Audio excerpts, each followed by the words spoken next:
Hi everyone, assalamu alaikum. I hope you guys are doing well, and I hope your fasting is also going well.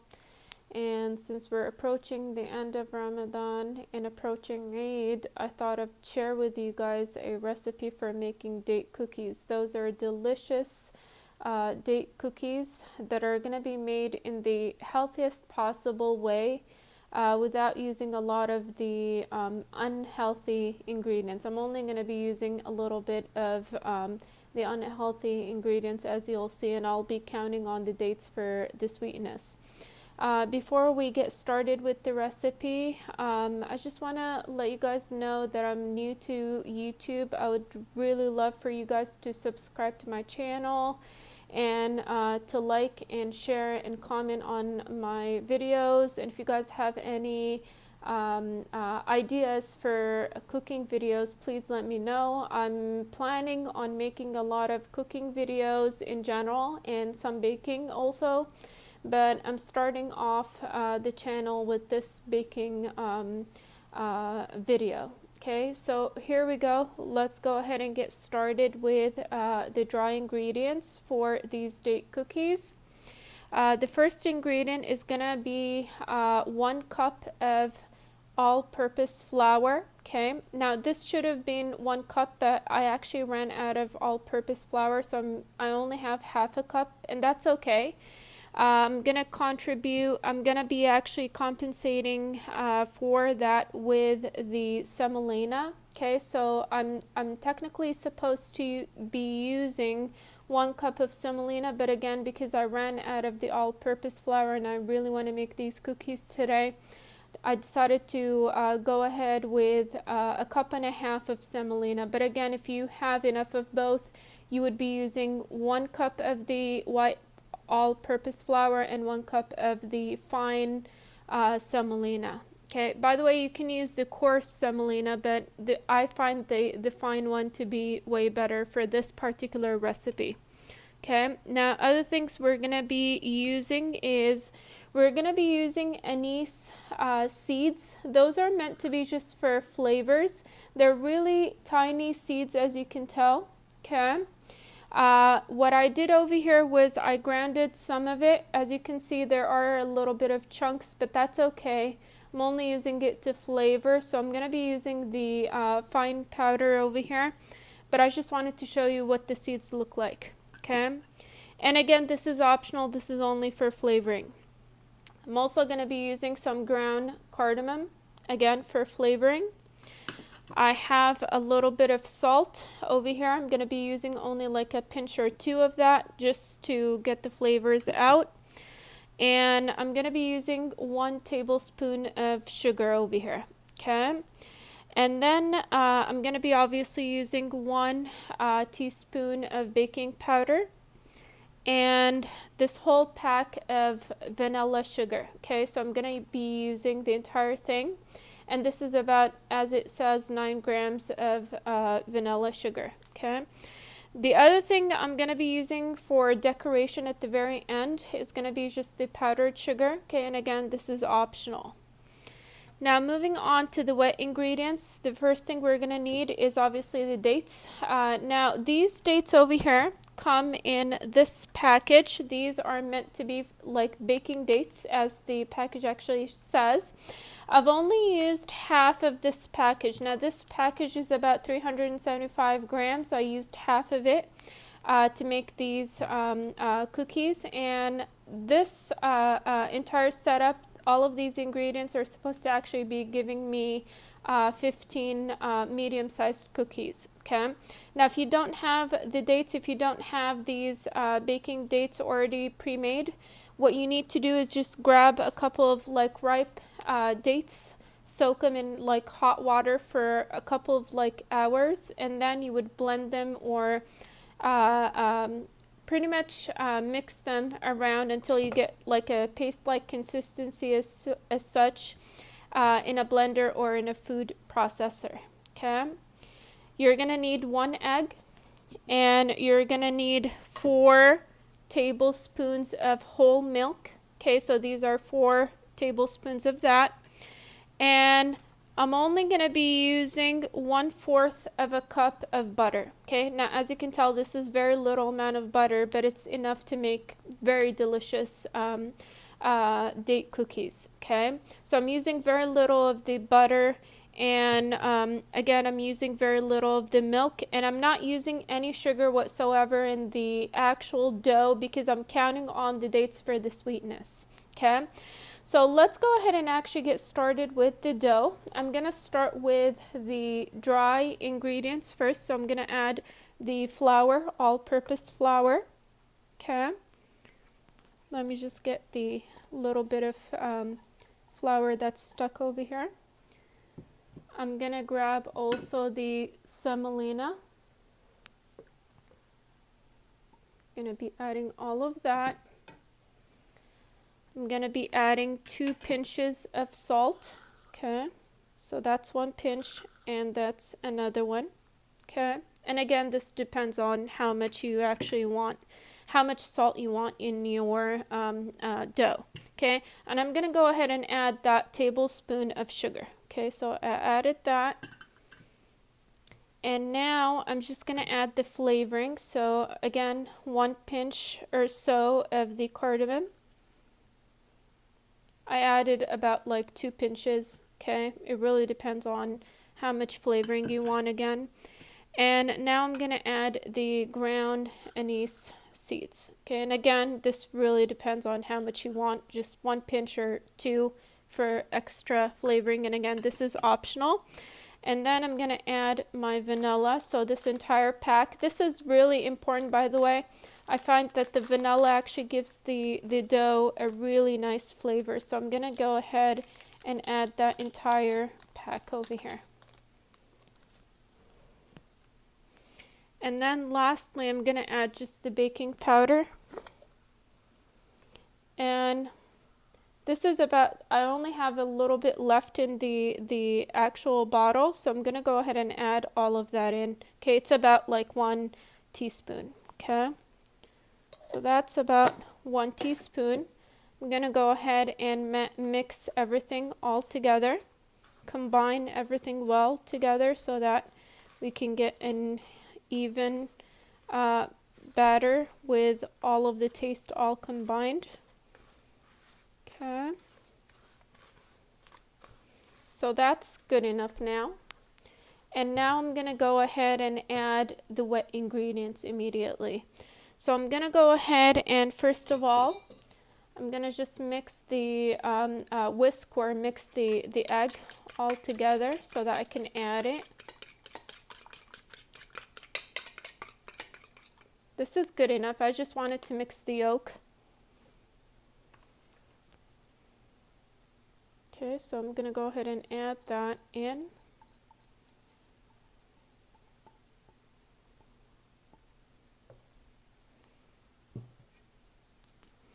And I'm going to add the butter also.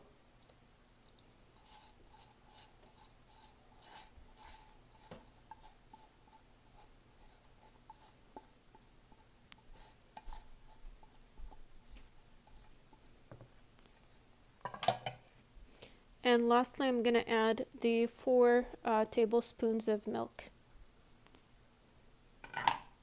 Okay, and now I'm going to mix everything all together.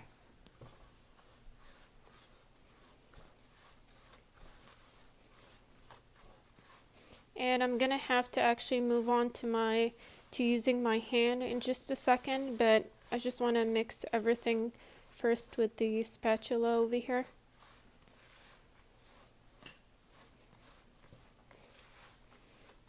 Combine all of the wet with the dry ingredients, and now I'm actually going to move on to my hand. Okay, so I'll just get these bits out. Okay, there's no harm in that. Okay, and now I'm going to go ahead and combine all of these ingredients together.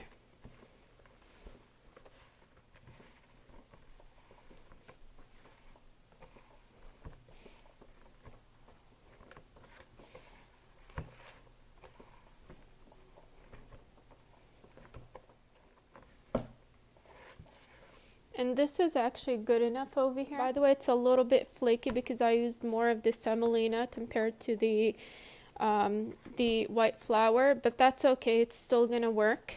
Okay. But if you obviously use the full amount, the 1 cup of the flour, it's gonna be it's gonna actually work a little bit better for you when you're actually combining everything. It's gonna clump up much easier than what happened right now. Okay. And this is actually good enough right now. So I'm gonna actually set it aside, and I'm gonna actually start working with the dates now, the date mixture. Now, you technically can actually use the dates as they are. You don't really need to add anything, okay? They're gonna be as good, but I always like to add extra flavors to everything. So I'm gonna add the cardamom that I have over here, okay? I'm just gonna sprinkle a little bit on top over here, and as you'll see, I'll mix everything in just a second. And I'm gonna also add a little bit of the anise, okay? And what I'm gonna do right now is I'm gonna just use my spoon, and by the way, you can grease your spoon a little bit with the oil, okay, with the spring oil over here. Just a little bit of that so that the mixing can be much easier, okay? And so that the dates won't actually stick to the spoon. Okay, so I'm just gonna work it in a little bit. It might be a little bit sticky, but that's okay. Okay. And now when I actually get into the other sides that don't have any flavoring, I'm gonna add a little bit more.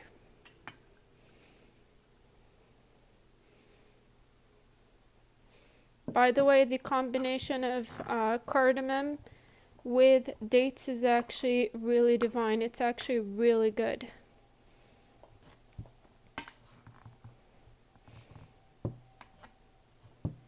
Now I'm gonna add the remaining amount of the cardamom in, okay, with the anise.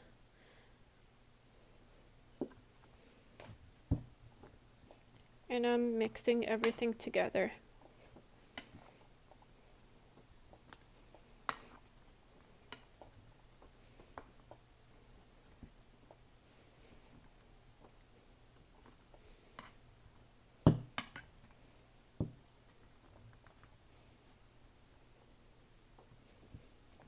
Okay, and this is actually good enough now, okay?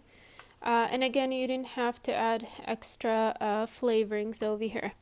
Now, we're ready to actually get everything onto the pan that's going to go into the oven. So I'm going to go ahead and grab my baking tray or my pan or whatever you want to put in the oven. I've already cleaned this pan, obviously, and I'm going to go ahead and grease it with a little bit of spring oil.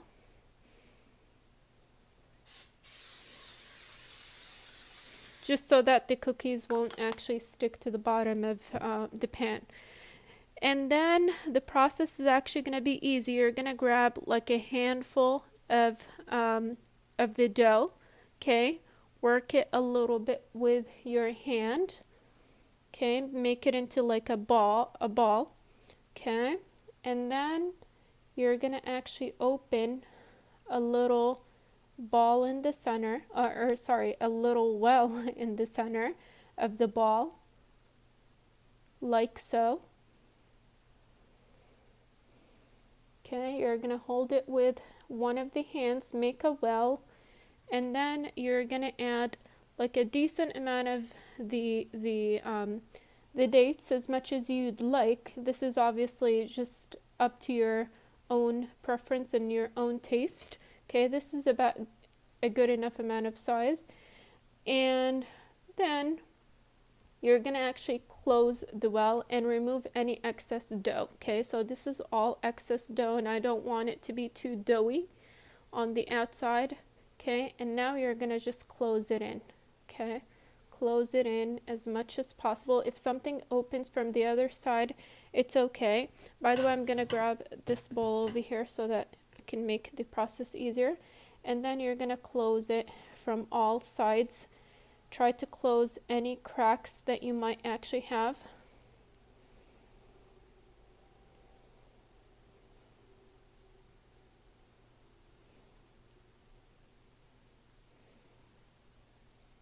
keep working it and keep closing the cracks that you have in the dough.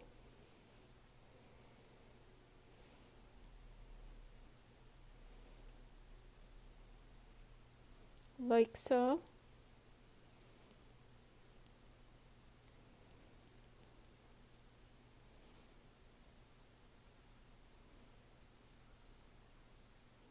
And again, it might be just flaking a little bit too much because I've used more of the semolina compared to the regular flour.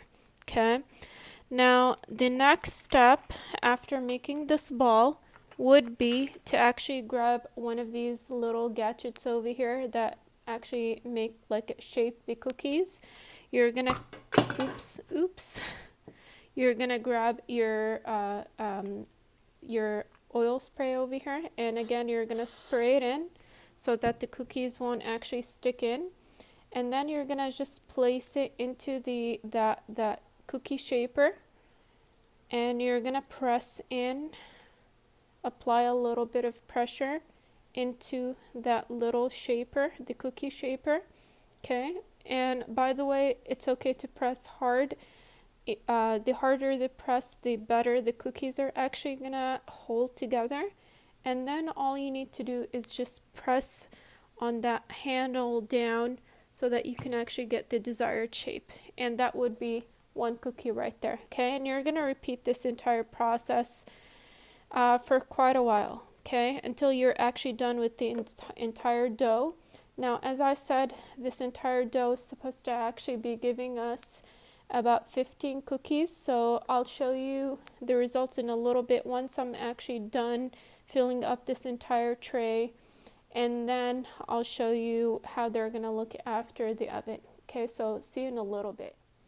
Okay, so hi again guys. So I just wanted to mention that I ended up actually adding about 2 to 3 more tablespoons of milk, and I feel like the actual dough is actually better now. It just needed a little bit of wetness to make the perfect dough. Okay, so this is actually way better. So if you use more of the semolina compared to the actual white flour, I would highly suggest that you add more milk so that you can get the actual perfect consistency, which is this kind of consistency right now, where you have like a soft, wet, clumped up dough like so. Okay, instead of like the flaky version. And I'm gonna go ahead and get all of the cookies, and then I'll show you again. Okay, so we managed to actually get all of the cookies plated on the baking dish. And what I'm gonna do next is I'm gonna brush the cookies with a mixture over here of milk, just a little bit of milk and oil. Okay, that's all I have over here. So I'm gonna go ahead and brush the top part of the cookies with this mixture so that they can actually get golden when they come out of the oven. Okay, I do want them to get a little bit golden brown so that in case I don't actually want to add the powdered sugar on top, they're still going to be as delicious and as appealing as they would be without the powdered sugar. Okay, so that's all I'm doing right now. And I'm going to go ahead and after I'm done actually brushing them with this mixture, I'm going to go ahead and put them in the oven for about like 30 to 40 minutes at 400 Fahrenheit. If you're using a Celsius oven, you can go ahead and put them in for like 200 or whatever you feel like is good enough. You do want a little bit of heat to get them brown. Okay, you don't want to be at the lowest possible setting. Okay, so I'll see you in a little bit once I'm done actually brushing them, and after I take them out of the oven, I'll show you the final results. Okay. Okay, and I just took the cookies out of the oven. It's been 40 minutes, and I've tried making these cookies several times, and 40 minutes seemed to be like the perfect timing for it. Now we're ready to actually plate the cookies. So, I mean, they've cooled down right now, so I can just, carry them using my hands. So I'm just gonna get like about like 3 cookies or so, okay?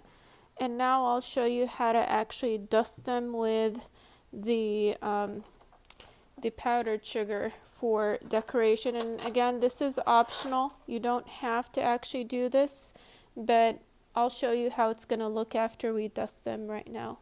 Okay, so I'm just grabbing a little bit of the powdered sugar, and I'm going to be just dusting the cookies very lightly with the powdered sugar. And as you can tell, if there are a little bit of cracked cookies, the powdered sugar usually takes care of that. Okay, so I'm just going to dust them a bit more, okay, very lightly.